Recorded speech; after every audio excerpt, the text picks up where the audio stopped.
Good morning, Andrea.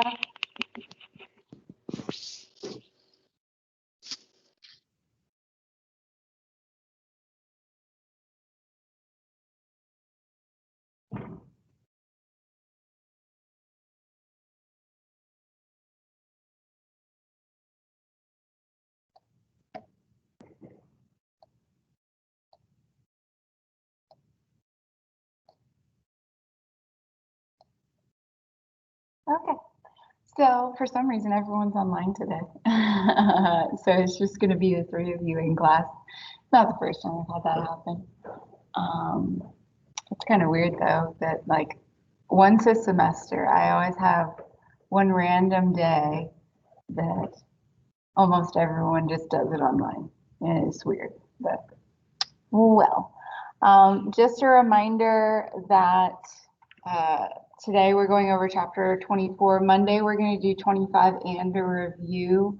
You only get to enjoy the review session if you actually attend either on Teams or in person, because I'm not going to be recording it. So that is a privilege that the students that regularly attend will get versus the ones that do not. They will not get that help. As for the review, we will be going over all of the information that's going to be on your test, as well as you will get your essay question ahead of time. So if you want to pre-write it, you can. Once again, that's only for people that come on Monday. Now, another reminder, your group project is due tomorrow by midnight, not tonight, midnight, tomorrow midnight. And I'm not sure if I told this class or if it was the other class or if I told both of you, but just to reiterate, every single member in your group needs to turn in the project and do the group survey. So do both, okay? Members that don't do that are usually the ones that are not participating in the group project because they didn't get the memo. That's usually how that ends up being on my end. Today we are going to swiftly go through chapter 24. Hopefully we will get it done. It is the longest chapter in the textbook. It's also the chapter that covers the shortest amount of time, which is ironic. It is art that is considered contemporary art. Contemporary art is anything made post 1945 to present. So we will be focusing today on art made from 1945 to about mid 1960, early 1970. And on Monday, we will be going over art that's made in the 80s, 90s, and 2000s. So that's just a little context as to what today's lesson and Monday's lesson are going to look like. Yesterday, when we left off, we talked about art in the Americas prior to World War II. Just a heads up, your long essay question is going to be asking you guys about art and what happens to art in the Americas in between pre-World War II and post-World War II, because there is a big shift. Who remembers what art was like in America when we talked about it yesterday? What was America known for? Nope, it has a name. American regionalism, yes. So America is most well known for doing realistic looking works, and American regionalism, which showcases America's pride in itself or how America views itself. In juxtaposition, what was happening in Europe?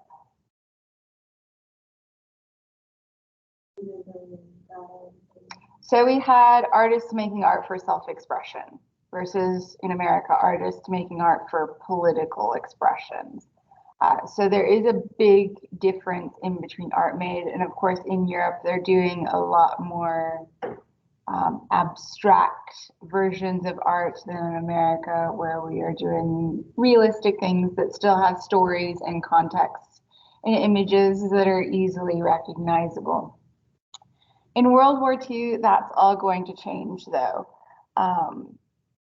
This did become a period of restlessness. Europe was in ruins. People were migrating into the United States due to the state of affairs that Europe was left in.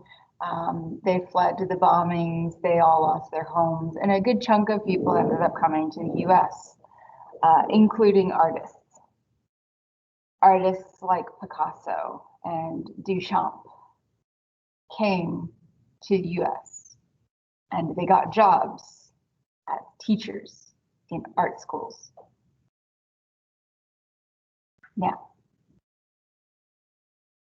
can teachers sometimes influence how you do things? Yes. So when people like Picasso and Duchamp and Hans Hofmann, who is another European artist at the time, come and get jobs as art teachers in colleges and universities, their art ends up rubbing off onto impressionable young US students that are going to art school. This ends up creating a major change in American art from American regionalism into, particularly today, what we're discussing at the beginning, abstract expressionism. So you have artists like Mark Rothko and Jackson Pollock emerging after being educated by these European artists and creating things that were very different from traditional American artwork. So that is where we are starting today. Modernism ended up making its way to New York. The epicenter of the art world ended up shifting from Paris to New York with the influx of all of those European artists, most of them just settled in New York. And art forever changed in the United States. And one of the first art trends to pop up after World War II is abstract expressionism. Abstract expressionism was primarily used by a group called the New York School.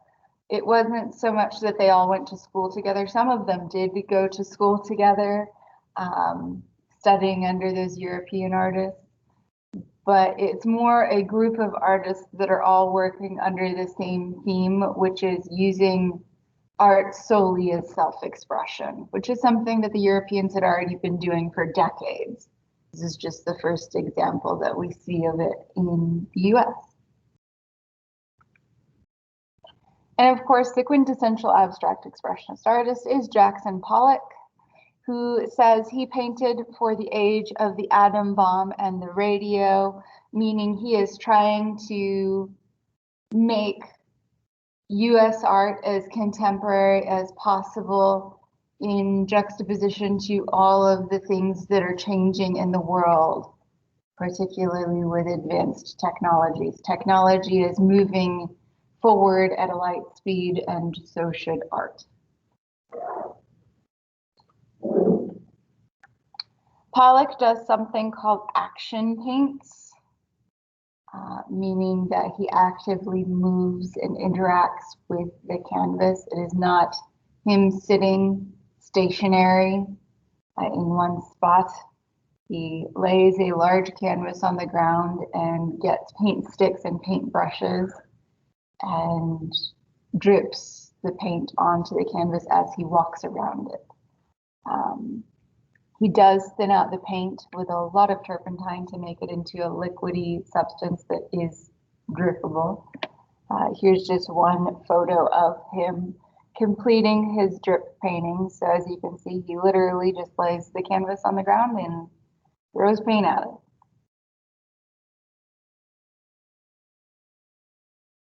Some people have described Jackson Pollock's drip paintings as dancing around the canvas. He does move quite rapidly and a bit randomly, but to him, he does have an end goal in sight. The way he uses this to express himself is not only through the actions of actively moving and interacting, but he also uses specific colors. to represent his moods at that time. So we're going to look at Autumn Rhythm number 30, which is one of those action paintings. Here is that one. So this is an example of an achromatic painting from Pollock. So there is not as much emotion attached to it as, let's say, some of his paintings that are done with purples and blues or reds and oranges. This one is very disconnected from emotions in comparison to those.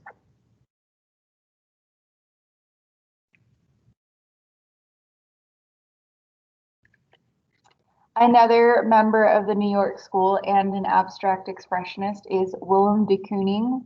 Willem de Kooning was best friends with Pollock. They worked together. They went to school together.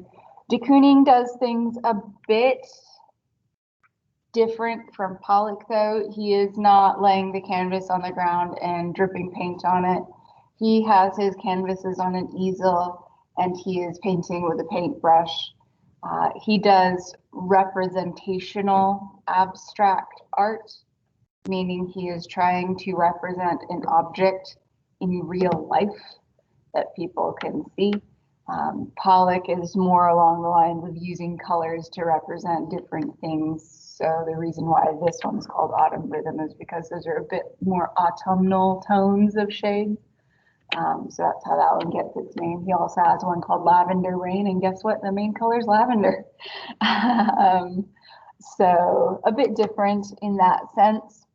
De Kooning is definitely a lot more literal than Pollock is.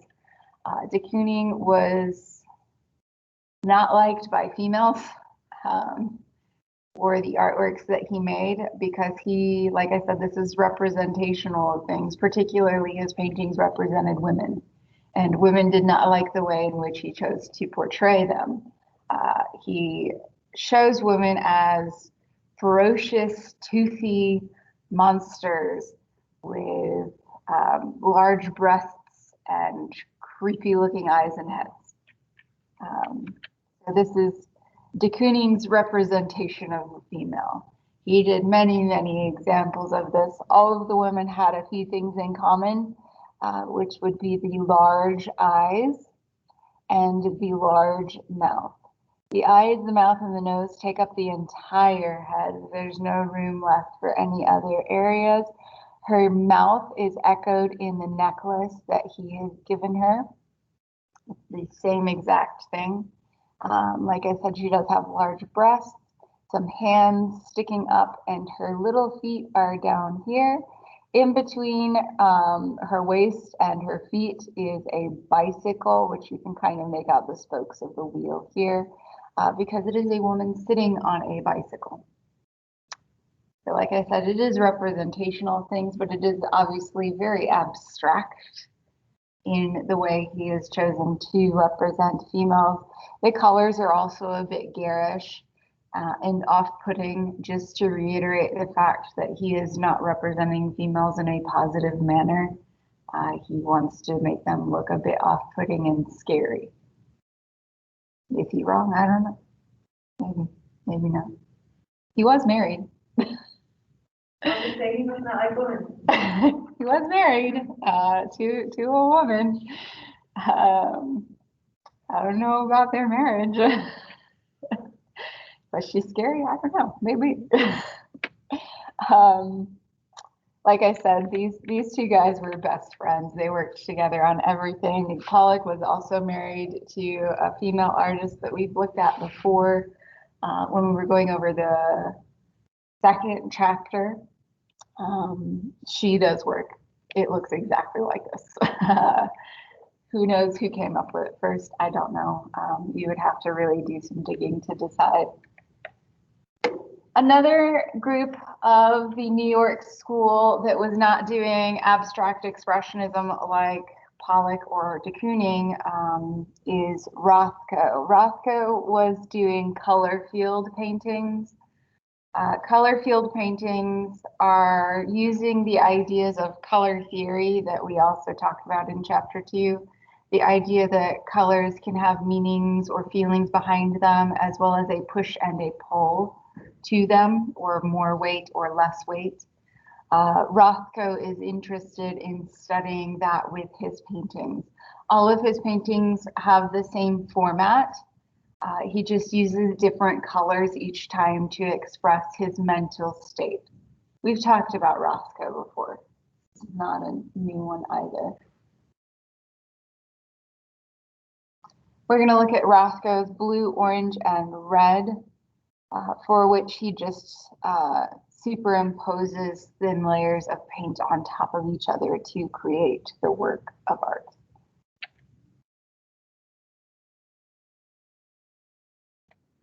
This is a Rothko. Like I said, they're all the same, just different colors each time. So to do this, he paints the entire canvas one shade. For this one, it was red, and then superimposed different shades on top of it in very thin layers. For example, this one, you can see pieces of the red peeking through in certain areas through the blue. Like I said, they do represent his emotional states. Any guesses as to what he might have been thinking in 1961 when he painted this?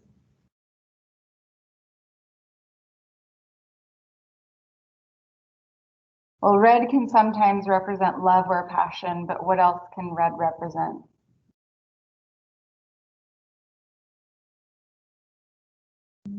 Anger. What does blue usually represent? Sadness, depression. So he's angry and sad. About what? I don't know.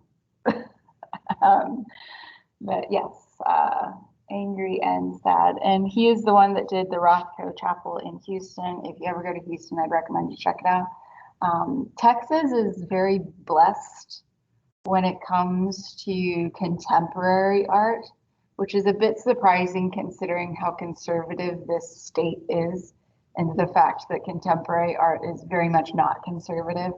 But we have wonderful examples of de Koonings and Pollocks just in Fort Worth. There's also examples in Dallas. There's multiple areas where you can see Pollocks and de Koonings in Texas. We also have a large collection of Rothkos. That's a rarity. So if you ever go to a major city in Texas, or even like Marfa, Google some of the art locations there and you will come across these paintings. These paintings are all millions of dollars in value.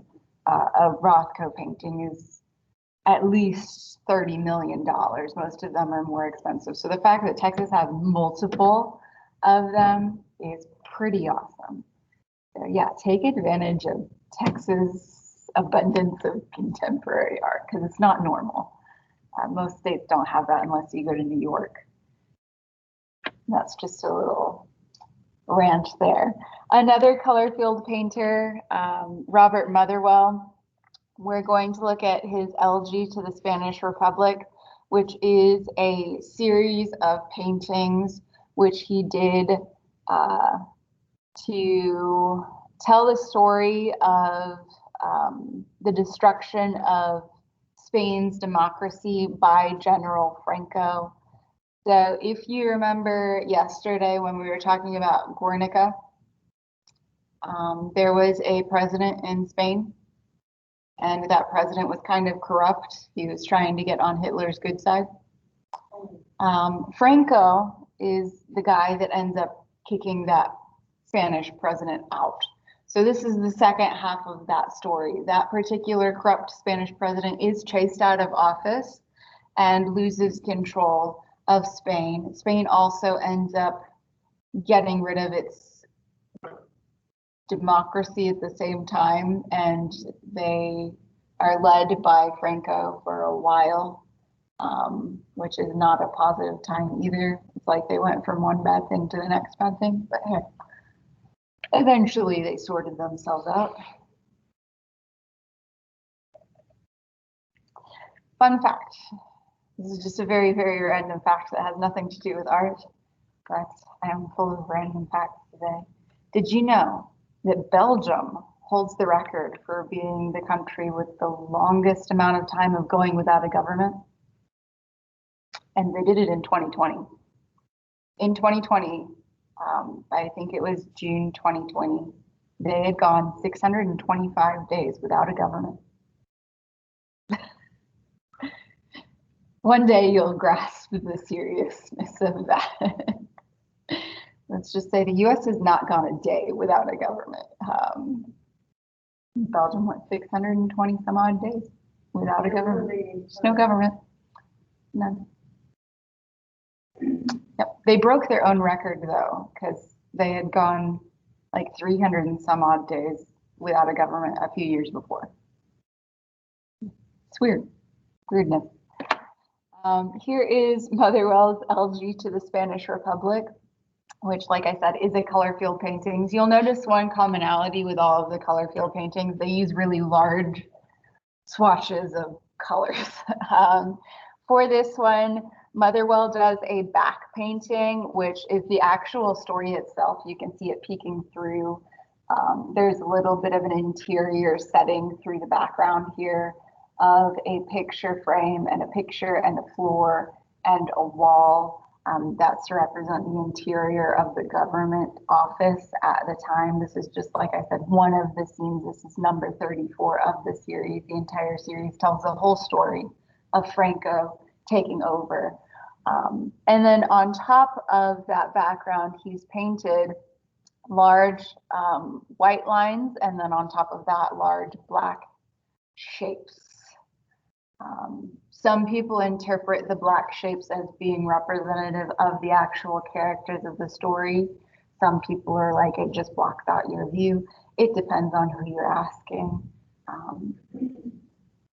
What are your thoughts on this one? Anyone think anything? Like it, dislike it?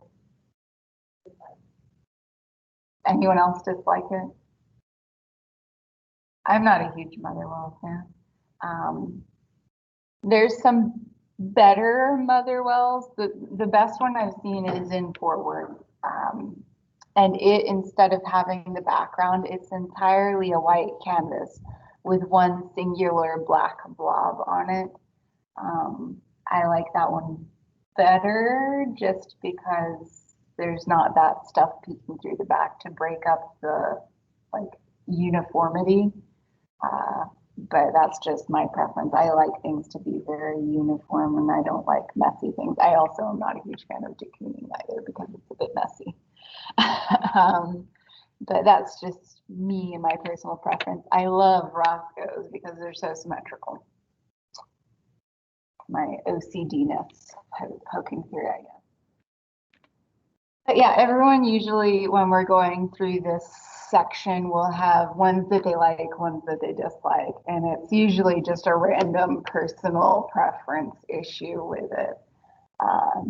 Another thing that popped up in the US after World War II is a trend called assemblage. It looks like assemblage there, but they pronounced it the French way of assemblage because they wanted to sound fancy. And they were being educated by French people, so makes sense. Assemblage or assemblage is just combining random objects together to create mixed media artworks. So instead of just doing paintings, we're combining painting and sculpture and photograph and printmaking all together to make one grand piece. One of the first artists to do assemblage art was Robert Rauschenberg. Texas has the largest collection of Robert Rauschenbergs because he was from Texas. And when Robert Rauschenberg did his assemblage works, he would combine painting with some other form of art, be it sculpture or printmaking, to create an interesting work of art. We've talked about Rauschenberg before. He's the one that did Monogram, which is the goat, the stuffed goat sitting on top of the canvas. We're going to look at some other, well, a different Robert Rauschenberg today, Tracer. Tracer combines painting and silkscreen printing, which doesn't sound super fancy, but it had not been done before.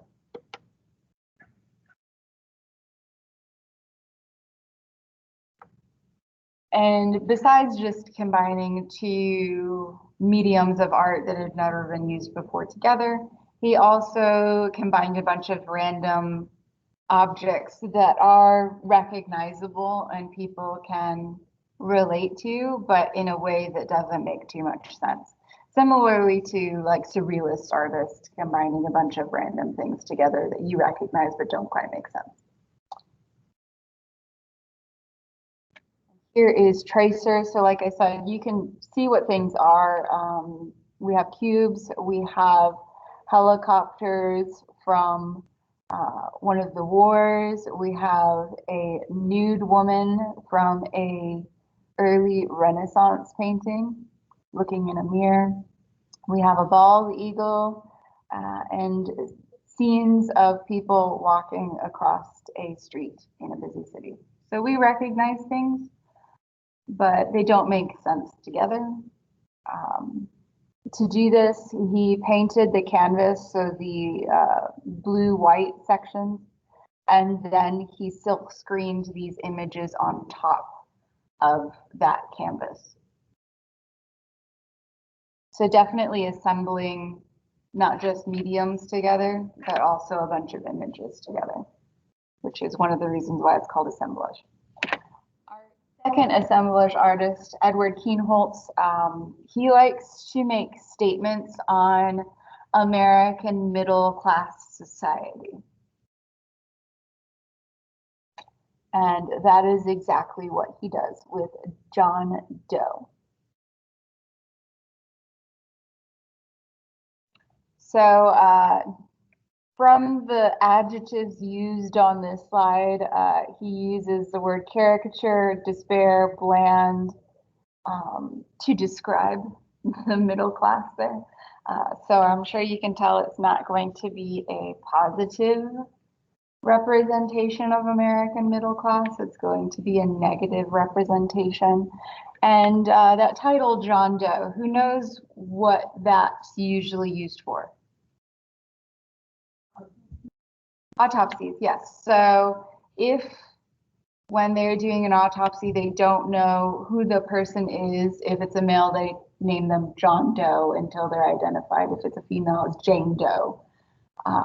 That's used for this title to give it a recognizable name, but still make it so that anyone can identify with this person. He is anonymous, but it is still a name that you can recognize and work with.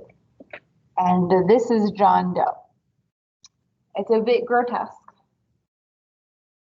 on first glance. To create this, he assembled, because this is an assemblage, a baby stroller and a store mannequin that he found, and he obviously changed pieces of the store mannequin by cutting a hole into the chest and adding a cross and covering it in paint representative of blood and placing it on the stroller. So what do you guys think of this one? It is nasty looking. What do you think he might be trying to say about middle class America in the 50s, early 60s?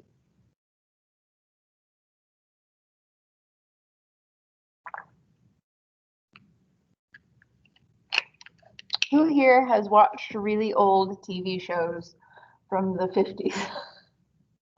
Just me. Okay.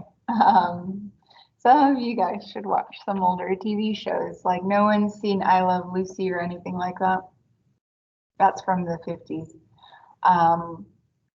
So in like Leave It to Beaver, I Love Lucy, some of the main key points in those TV shows is family. The wife stays at home, the husband goes to work, and that's just how it is. That's the way America portrayed the ideal life at that point in time. So that is middle class America at its finest. Kienholz was not a fan of that. So here he is trying to bash the idea of the perfect life in America that society portrayed or the media portrayed. So that is one of the reasons why he uses a stroller here, to really poke fun at the fact that middle-class Americans are so obsessed with having kids and having that perfect family.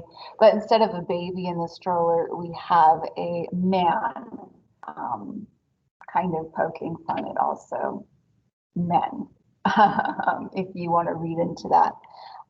And you notice there's a hole in the chest with a cross inside. That's because also at this point in time, it was expected for a white male to raise a Christian family.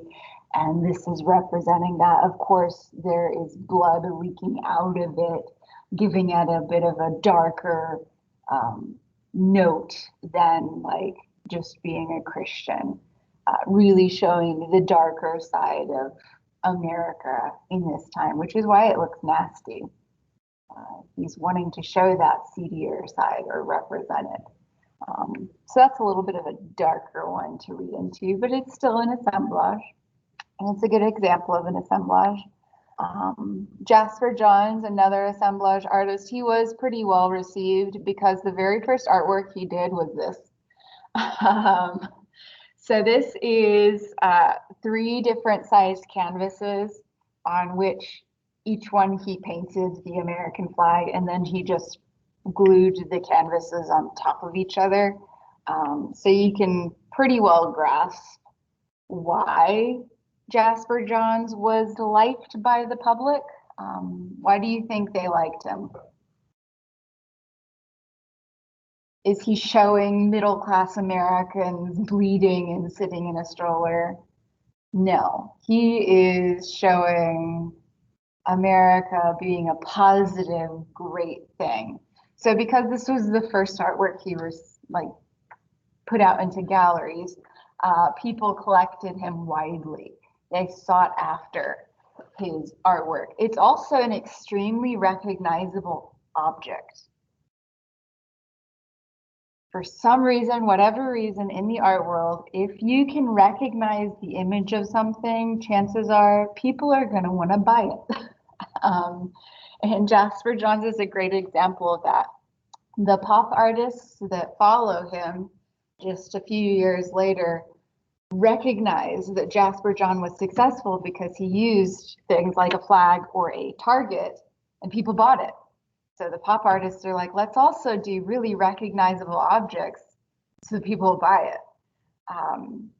So they get really inspiration from Jasper John's early assemblage works, which combine really easily recognizable images together with different things. So here, another one, target with 4 faces. You can tell it's 4 faces. You can tell it's a target. This is a painting on canvas, and then on top of it, he has sculpted some faces in plaster and put them in a wooden box. This one done after this series. So he made his name with himself for this one and gained entryway into collectors' hearts. And then he started making a little bit more interesting stuff. Our last assemblage artist, Niki de Saint Phalle. I sometimes don't include her, but I think this work is funny, also a bit sadistic. So this is an assemblage work in which Niki takes one of her husband's shirts and neckties and sticks it on a black canvas and does a bunch of nasty stuff to it. So she put a bunch of nails in it. Instead of a head where her husband's head would be, she puts a dartboard at which she has thrown multiple darts. And like I said, if you notice the shirt and the necktie here, there's a bunch of nails sticking out of it where she's just taken a hammer and gone at it. And of course, there's splatters all over it representing the carnage. She must have gotten into a bad fight with her husband. I mean, if you need ideas on how to take out aggression, get a shirt, a necktie, and a dartboard there, and you're good to go. I think that's if I was her husband. I would too. Like, did she Asper's stuff. I would and too. we saw her later going, I would be afraid. Yes. So it's similar to de Kooning, but a very different take. This is more aggressive than de Kooning's just trying to represent women as monsters. This is just pure aggression. Now, something else that's happening in the art world that begins in Japan and carries over quickly in the US is happenings. Happenings end up shifting into something called performance art, which we still have today. But back then it was just cooler to call them happenings. Happenings are very different from any other artwork that we've talked about in this class so far because it combines theater with visual arts. Not that theater is not a visual art, it is technically. For happenings, artists will perform different actions. Sometimes they will include the audience members, sometimes they will not. Sometimes they are scripted, sometimes they are not. Basically, it's a performance. It falls under the category of, like I said, performance art. And as I mentioned, it originates in Japan with a group called the Gutai Group. The Gutai Group decided that instead of just making art that sits there for people to look at, they wanted to make active art or change the way art was being made traditionally. We're gonna take a glance at Murakami's passing through. For this happening, he lined up sheets of paper on frames. So by paper on frames, I'm talking more like, has anyone seen Japanese doors like traditionally? No. So they are basically just a wooden frame.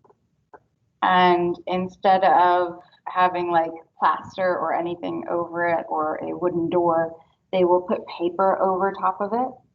So it's a very lightweight door with just some glue attaching paper to sticks of wood. So very traditional method. Murakami got large wooden frames and large pieces of paper and lined them up and ran through them. So like a football banner, if you've ever been to a football game and seen the players run through the paper, it's like that. Just instead of one, he did about 30 in a row. It's just running through paper. Why is this important? Well, paper is not only used traditionally in Japan for windows and doors, it's also used in calligraphy, which is what they're known for doing. So it's a very traditional material, and he is tearing it up.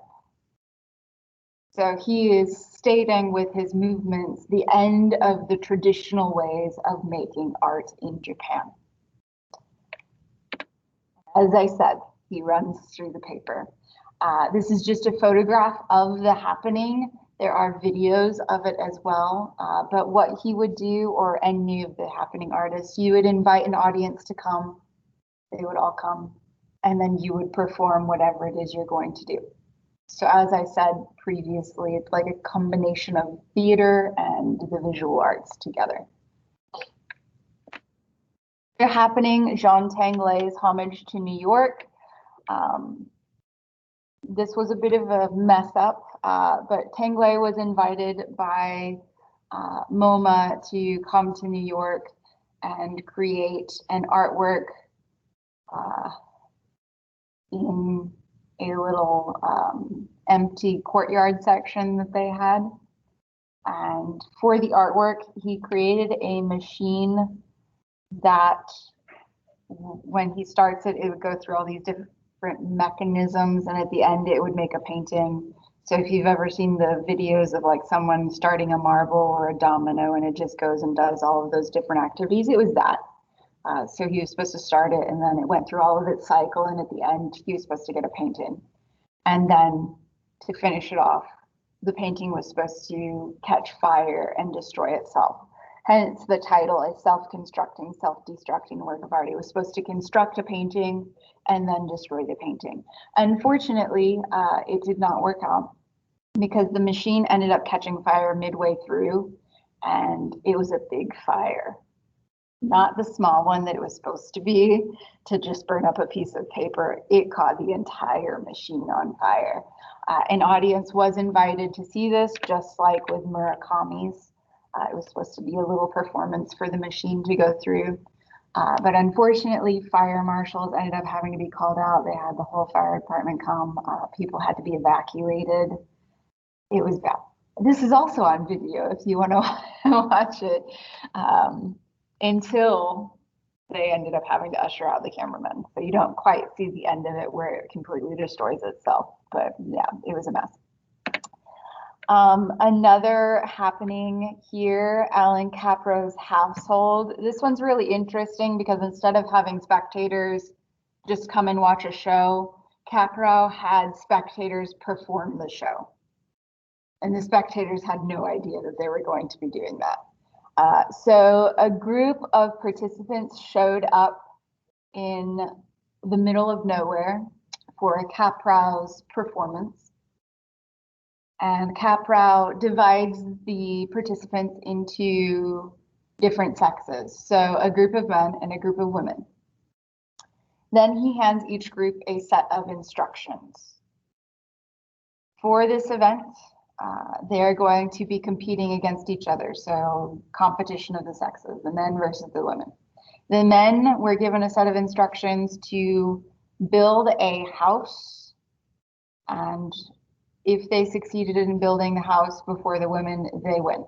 They are allowed to tamper with the women's whatever they're making. The women were giving the instructions to build a nest, not a house, a nest. And the same deal, if they finish first, they win. They're allowed to tamper with the men's house. So they're competing against each other to try and build a house and a nest the quickest. Like I said, these are participants. They showed up thinking they were just going to watch a show. Now they are the show. It's just one photograph from that. The women's nest is in the tree. The men are working on their house right next to it. Neither one ever ended up finishing because they kept tampering with each other's stuff. So it never really finished. But it was a bit of a statement on the fact that a house and a nest both have the same function. So they were technically working on the same thing. And had they not intervened with each other, they would have been able to achieve the goal. But they kept stopping each other and having to start over. So maybe a statement on life there. People always getting in your way. Maybe, possibly. But yes, this one was a bit of a different happening in comparison to the last two. And other artists later on, when there's performance art instead of happenings, will grasp onto the idea of having the audience participate in the events as well. On Monday, I'll tell you the story of one that I went to, and it was very odd. And I got to participate in it because I didn't know that I was going to be participating. I thought I was just going to watch them. Next, we're going into the realm of pop art. Pop art pops up in the 60s. As I said, they gain inspiration from people like Jasper Johns, who used easily recognizable objects to gain fame. It originates in Great Britain. That's important for your test. Most people assume that pop art is from America just because it was really popular here. But it originates from London with the artist Richard Hamilton. And we're about to look at the first example of pop art ever, which is Richard Hamilton's Just What Is It That Makes Today's Homes So Different, So Appealing.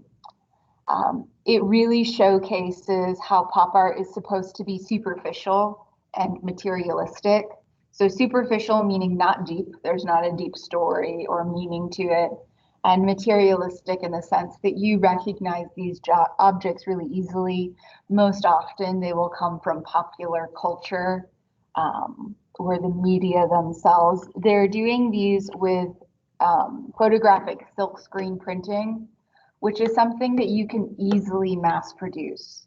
So they are making this more as a commodity versus a means of expressing themselves. They're doing this to make money.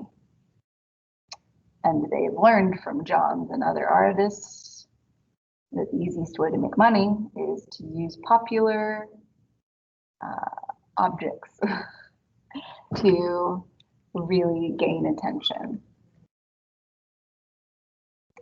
Hamilton's first work of pop art, however, is not a screen print, it is a collage.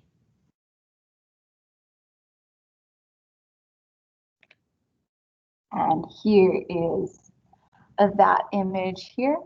You'll notice if you really study it that it's really just a combination of different magazine pictures that he's cut out and pasted together.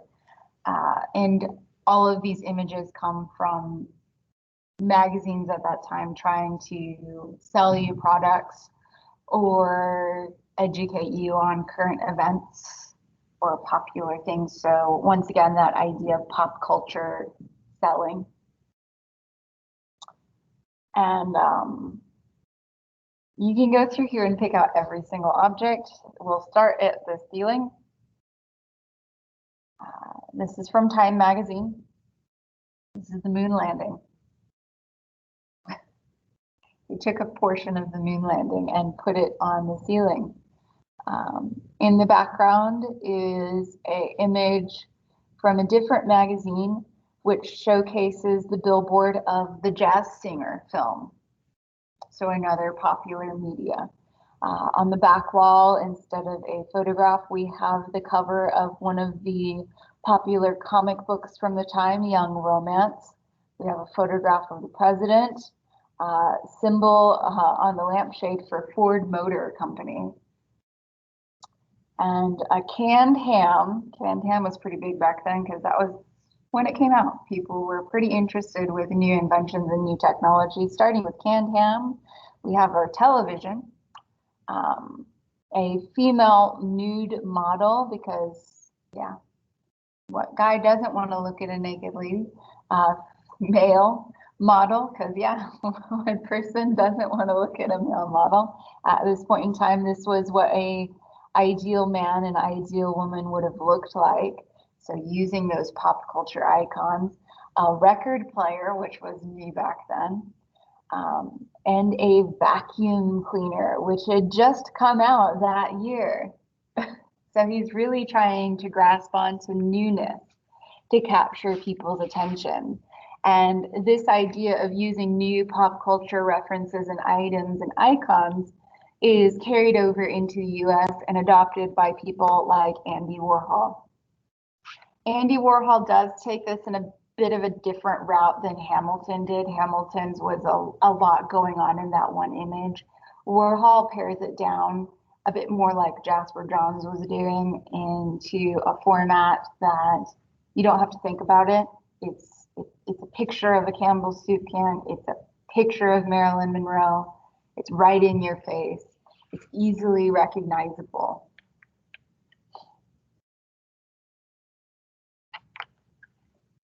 Warhol felt that Hollywood had made celebrity something that was basically a consumer product. After Marilyn's success, Hollywood started making a lot more women look just like Marilyn, hoping that they would also be as successful as her in order to make money. Throughout time, there's been different people or celebrities that have gained a lot of media attention and public notice, and then Hollywood tries to find more people that can do the same thing or look the same way. So like it says they're making celebrities a consumer product. Warhol's trying to translate that idea by literally making them a product that you can buy.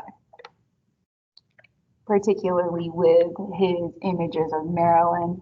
We're just looking at one Marilyn diptych. There's thousands of Marilyn images that Andy Warhol did, though. Like I said, he did silk screen printing. It's really easy to make copies of silk screens.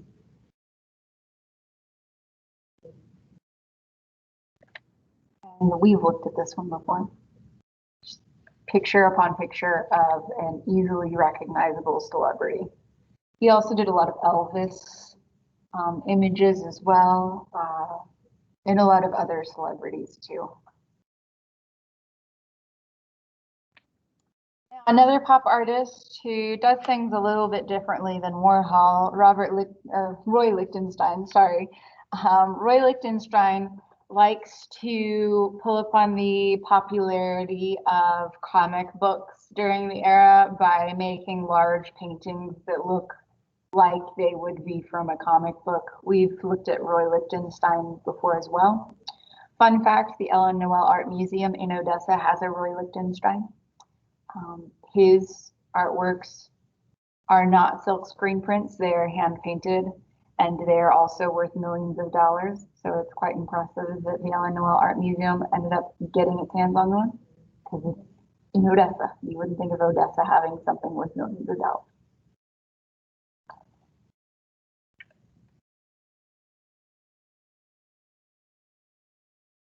So comic book imagery technically in this time used really, really bright primary colors and teeny tiny printing dots called Ben-Day dots to print the images of the characters in the books. Lichtenstein copies that same aesthetic just by hand onto large canvases. This painting is actually a bunch of polka dots. You can't really tell that Roy Lichtenstein's paintings are polka dots unless you see them in person because the dots are so tiny. They're extremely uniform. They are all lined up perfectly. They aren't like Seurat's where it was just kind of blotchy and messy. This is uniform. It looks like a machine did it, even though it was a person. And it looks like that because it's so far away. Yeah. I might be able to find a Google image of a close-up.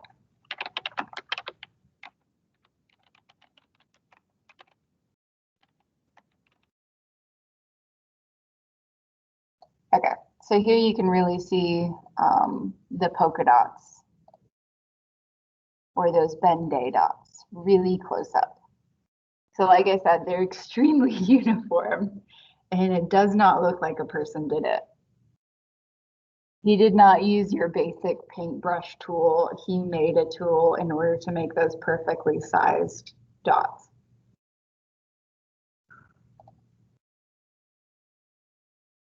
That's pretty cool.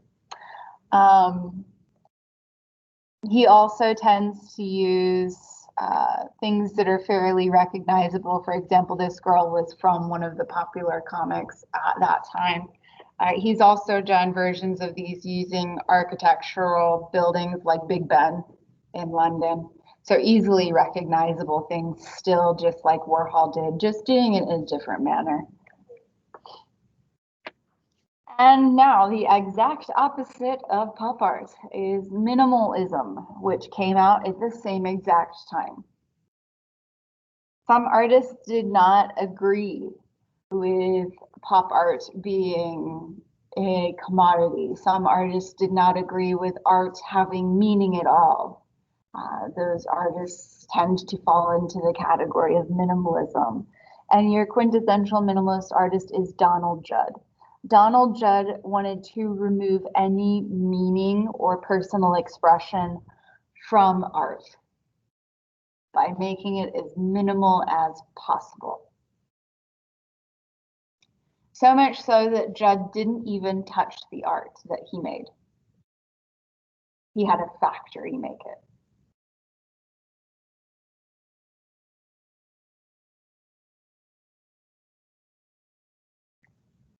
All of Donald Judd's works are untitled, meaning they don't have a title, because a title would give it some content. or connection. And he did not want that. That is not minimalism. Most minimalist artworks are untitled. And for this one, because I'm tired of the Donald Judd that your book always uses as an example.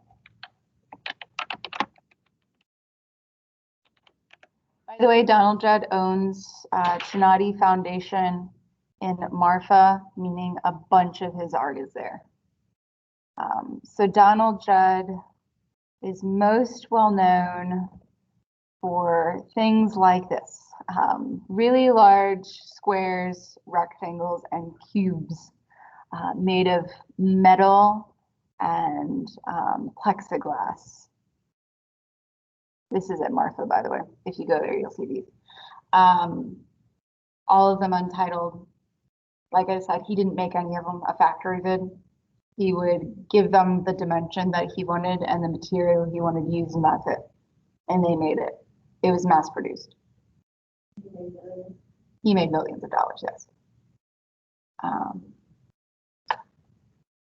His work in Marfa is gorgeous because it really works with the natural setting of Marfa.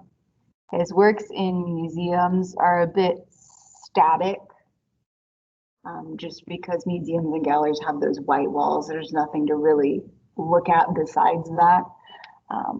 But like I said, his works outside and around in Marfa are a lot more interesting to look at because they do work quite well with the landscape and the way that they've been laid out there. So I used to hate Donald Judd, but then I went to Marfa and I actually really appreciate it now. But Marfa is the only example in which Judd himself, he designed the building, he designed everything, and he chose what was going to go where specifically. So that one has a bit more of a personal touch, which I think is why it makes it a little bit more interesting to look at versus the ones in the gallery that he didn't do anything with. So here's the Donald Judd from the book. It's just stainless steel rectangles with plexiglass. They are identical because they were mass produced. Now, very different also, concept art. Concept art or conceptual art popped up in the 60s and is still really popular today. Conceptual art is about selling an idea. So not an artwork, selling an idea. You either really love conceptual art or you hate conceptual art. I think it's quite ingenious. The idea that you are selling an idea to someone and making millions of dollars off of an idea. But I mean, businessmen today do that all the time. We're going to look at Joseph Kosuth's 1 and 3 chairs. We're not actually going to look at Yoko Ono today because I don't want to hear her screaming because that's what her piece is. It's her screaming and I don't want to see it. But we will look at Joseph Kosuth. For this work, which once again is conceptual, meaning we're selling our idea, he sells his plans for an artwork. Meaning he's not selling the artwork. No selling the artwork. It is not made. He sells the directions, basically, to a gallery or a collector or a museum. Then it is whoever bought the thing's job to make the artwork. Because he just sold his idea or his plan or his blueprint.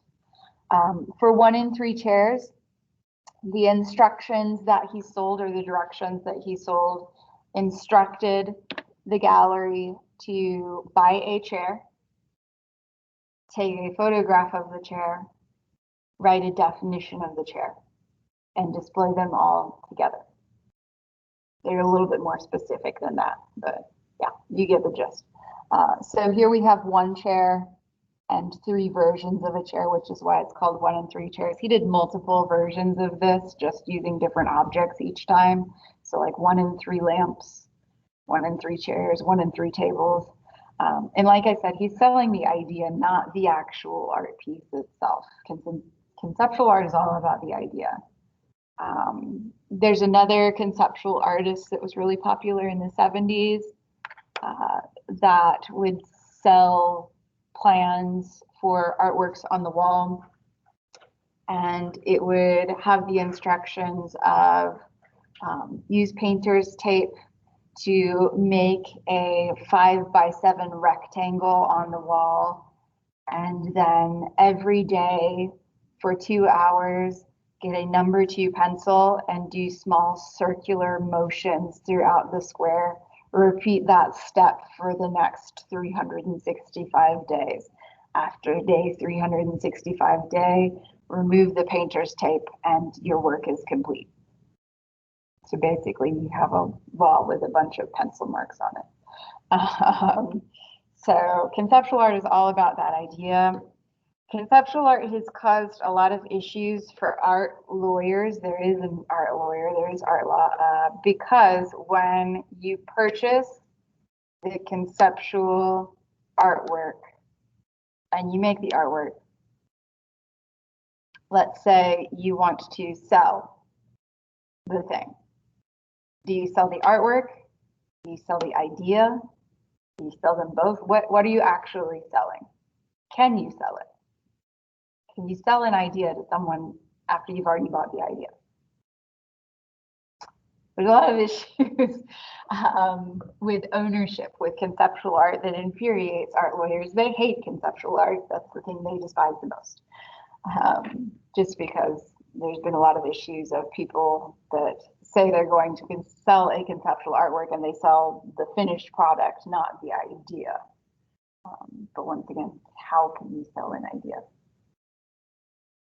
Yeah, a lot of issues there. Now, on to things that you're a little bit more familiar with, and we are almost done today. Site-specific works and earthworks, we've already talked about before. Site-specific works are works of art made for a specific location, and earthworks are made of earth or dirt or rocks, objects naturally occurring on the planet. Like I said, we've talked about these before. Specific works are ones like Walter de Maria's lightning field. For this one, he went to New Mexico to a particular location that has frequent lightning storms. So not rainstorms, but like heat lightning storms. Occasionally we have those here. And he put up 400 stainless steel poles in the middle of a large empty field. And when there's a lightning storm, the lightning latches onto those stainless steel poles. This would not work in an area that does not have lightning storms. Just wouldn't. It wouldn't work in an area that has buildings or skyscrapers, because there'd be things that are taller and the lightning wouldn't latch onto it. It had to be in an empty location. So it is very site specific. You can go and see this. It's cool to see. There's a little protective building that they'll have you sit in and watch it. You do have to pay money and book in advance to go. The money doesn't go to Walter de Maria though. It's sent to an arts foundation that pays for like children's art supplies and things like that. So he doesn't make money off of this, which is interesting because most artists are all about the money. He doesn't make money off of this one, but it is really neat to see. His family runs it now because he's busy doing other stuff, but his family will run it in New Mexico. Very, very specific to that location, hence site specific. Robert Smithson's spiral jetty, we've talked about before, very site specific. It is also an earthwork because it's made of earth.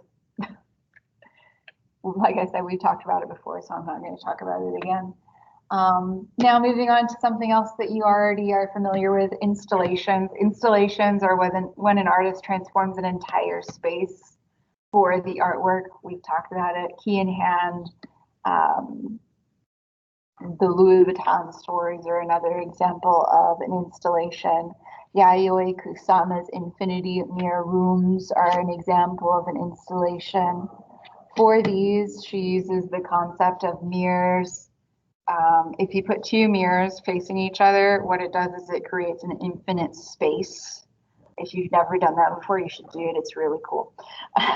um, so to do this, this room is actually not that large, but it looks extremely large because she has placed mirrors in a circle in a space and then filled the space with all of these little stuffed objects that she's made.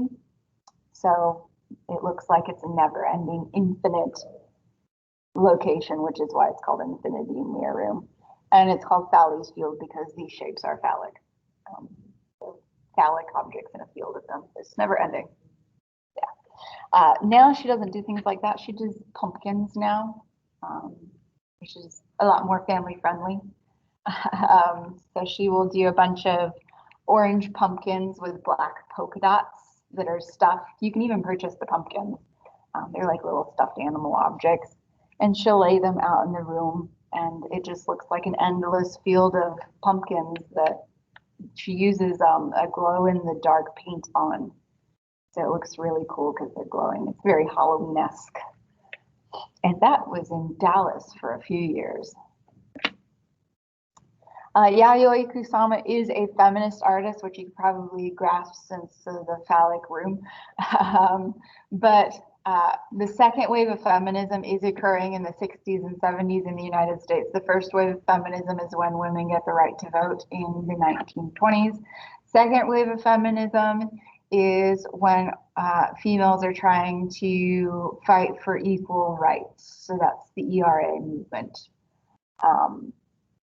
There are a lot of female artists that are trying to help open the doors for other women artists to follow to get into things like galleries and museums. In case you haven't caught on, we haven't talked about very many women in this class. That's just because there's not very many females that have gained success. In more recent days, it's a lot more frequent, but not nearly in proportion to male artists. I think, for example, there were a group of female artists called the Guerrilla Girls that went into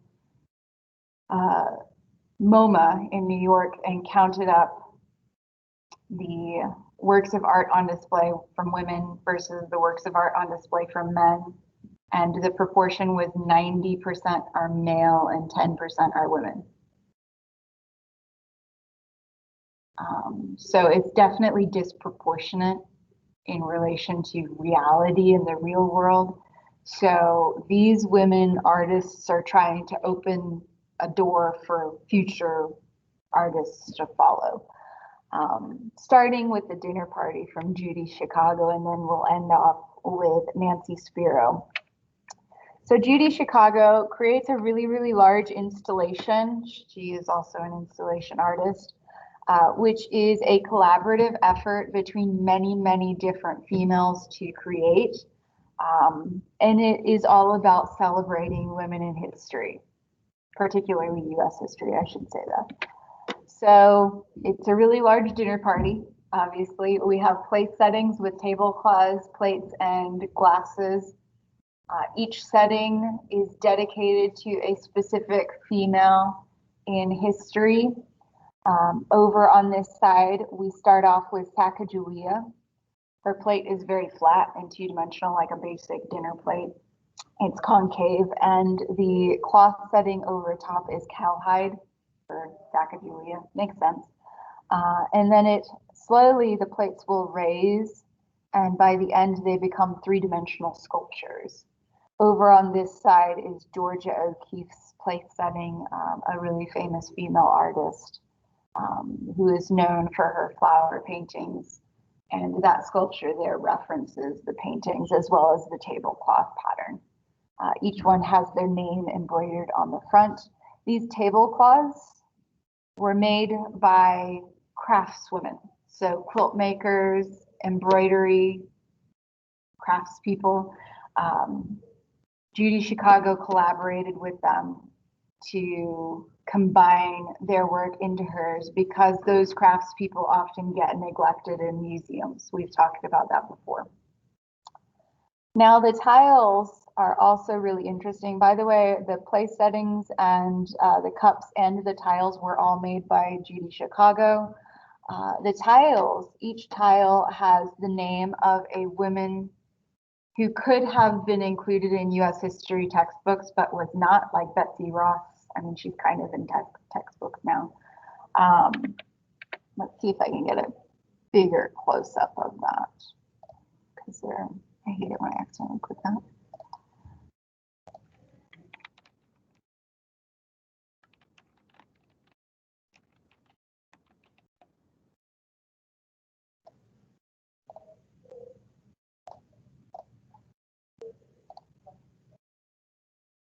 So here's another place setting.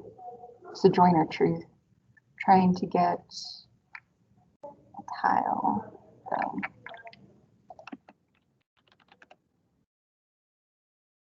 Or not, we might not get a tile.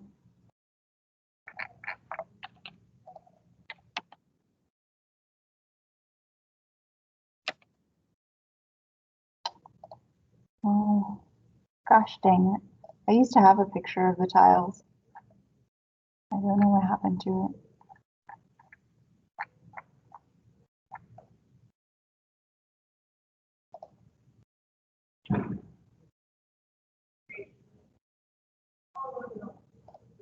Well, I'm sorry, I can't find the names of the tiles. But if you really look and if you find some videos on YouTube, they go through the different names of women that are on it. And that's just because Chicago was always really interested in the idea that they could have been included in textbooks, but they were discluded. Like, we know they existed, we know what they did, but we don't mention them. So yeah, really making a statement on the disparity between men and women in history, not just US history either, throughout the world. And another female artist, Nancy Spiro. Nancy Spiro also trying to reshape the future for other female artists to come. She created a work called The Rebirth of Venus. She also does a lot of others on motherhood and postpartum depression too, if you're really interested in Nancy Spiro. But for Rebirth of Venus, she took a silkscreen print of a statue of Venus from ancient Greece, classical Greek statue. And from that statue, it has broken in half, and we have a female Olympic athlete. For this, she's trying to make a statement on the way people still perceive women as these Venuses, particularly in the art world. Females have always been represented as nude figures that are celebrated for their figure.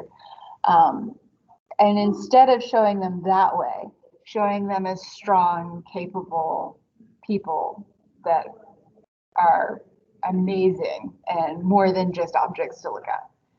So really just trying to hit home that women are equal, since this is part of the equal rights movement. This is actually our last image for today. If you're interested in your textbook, I did have to take out quite a few things so that we could fit it all in today. So if you look at it, you'll come across a few more interesting things like performance artworks, but you don't have to, but you can. It would be recommended. Once again, remember that you guys have that group project. Everyone needs to submit the project. Everyone needs to do the group survey. Those are all due at midnight tomorrow. So go ahead and get that done. If you guys have any questions, email me. I will be checking my email quite frequently today. So just let me know and I will get back to you fairly quickly. Everyone have a good weekend. I will see you all on Monday for chapter 25, which is a short one, and a final exam review. Bye.